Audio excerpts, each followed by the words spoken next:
নমস্কার প্রিয় বন্ধু, রান্নাঘরে আপনাদের সবাইকে স্বাগত। বন্ধুরা, 1 কাপ আটা দিয়ে তুলতুলে নরম রসালো এই রসরাজ গোলাপ জামুন খুব সহজে বাড়িতে বানিয়ে ফেলুন। মিষ্টিগুলো এতই সফট হয় যে মুখে দিলেই মিলিয়ে যায়, নরম তুলতুলে স্পঞ্জি হয়। আর বানানোটা খুবই সহজ, যে কেউ খুব সহজে বানিয়ে নিতে পারবেন আমার এই রেসিপিটা ফলো করে।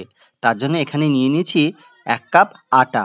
এখানে 100 গ্রাম আটা আছে, তার সঙ্গে দিয়ে দিলাম 100 গ্রাম গুঁড়ো দুধ। বন্ধুরা, এই মাপটা কিন্তু ঠিকঠাক রাখতে হবে, তবে মিষ্টিগুলো স্পঞ্জি হবে এবং রসালো হবে। এর সঙ্গে দিয়ে দিলাম হাফ টিস্পুন বেকিং সোডা, এখানে কিন্তু বেকিং সোডা ব্যবহার করতে হবে, এবং 1 চামচ ঘি দিয়ে সমস্ত শুকনো উপকরণগুলো খুব ভালোভাবে মিশিয়ে নিতে হবে, যাতে ঘিটা খুব ভালোভাবে মিশে যায়। আমার খুব ভালোভাবে মেশানো হয়ে গেছে। এবার অল্প অল্প লিকুইড দুধ দিয়ে আমি একটা সফট ডো তৈরি করে নেব। এখানে কিন্তু আমি 100 গ্রাম মতো লিকুইড দুধ ব্যবহার করেছি। লিকুইড দুধ না থাকলে গুঁড়ো দুধকে জলের সঙ্গে মিশিয়ে ব্যবহার করতে পারেন, বা জল দিয়েও ডোটা মাখতে পারেন। দিয়ে ধীরে ধীরে এইভাবে একটা ডো আমি তৈরি করে নিয়েছি। এরকম চ্যাটচ্যাটে ডো হবে, একদম পাতলা নয়, আবার একদম শক্ত নয়। শক্ত হলে কিন্তু মিষ্টিগুলো খেতে শক্তই লাগবে। দিয়ে ওটাকে 10 মিনিট আমি রেখে দিলাম। এদিকে রসটা তৈরি করে নিচ্ছি।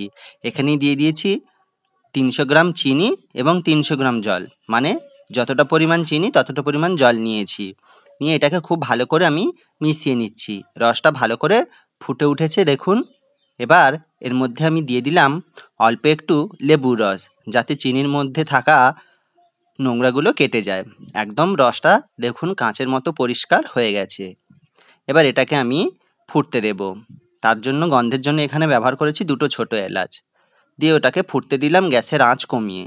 এবার এর মধ্যেই আমি মিষ্টিগুলো তৈরি করে নিচ্ছি। হাতে অল্প ঘি মেখে নিয়ে এরম ছোট ছোট করে লেচি আমি কেটে নিয়ে সুন্দর করে এভাবে চেপে চেপে একদম মসৃণ করে নিলাম। প্রথম অবস্থায় মিষ্টিগুলো এরকম দেখতে নরম লাগলেও পরে কিন্তু মিষ্টিগুলো অনেকটাই শক্ত হয়ে যাবে। দিয়ে এইভাবে শেপ আমি দিয়ে নিলাম। আপনারা চাইলে যে কোনো আকৃতির বানিয়ে নিতে পারেন। দিয়ে পরপর করে আমি মিষ্টিগুলো সব একে একে তৈরি করে নিচ্ছি। এখনো পর্যন্ত যে সমস্ত বন্ধুরা আমার ভিডিওটা দেখছেন তাদের অসংখ্য ধন্যবাদ। ভিডিওটা যদি ভালো লেগে থাকে লাইক, কমেন্ট, শেয়ার করবেন। আমার সমস্ত মিষ্টিগুলো দেখুন তৈরি হয়ে গেছে। এবার এগুলোকে আমি ভেজে নেব। এখানে পাত্রের মধ্যে আমি দিয়ে দিয়েছি সাদা তেল।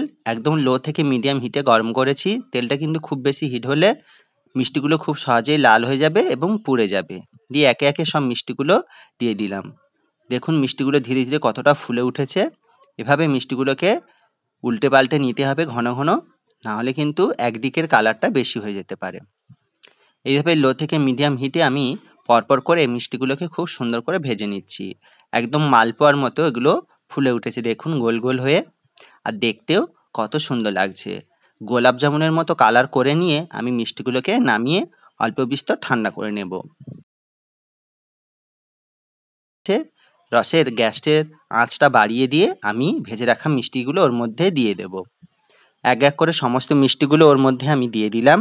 দিয়ে 2-3 মিনিট হাই হিটে আমি এটাকে খুব ভালোভাবে ঢেকে ফুটতে দেব, যাতে খুব সহজে তাড়াতাড়ি মিষ্টির রসটা এর ভেতরে ঢুকে যায়। দেখুন এবার আমি একটা ঢাকনা দিয়ে দিলাম, দিয়ে 2 মিনিট ফুটতে দিলাম। এবার নামিয়ে 2-3 ঘন্টা ঠান্ডা করে নিলেই প্রস্তুত হয়ে যাবে আজকের মিষ্টি।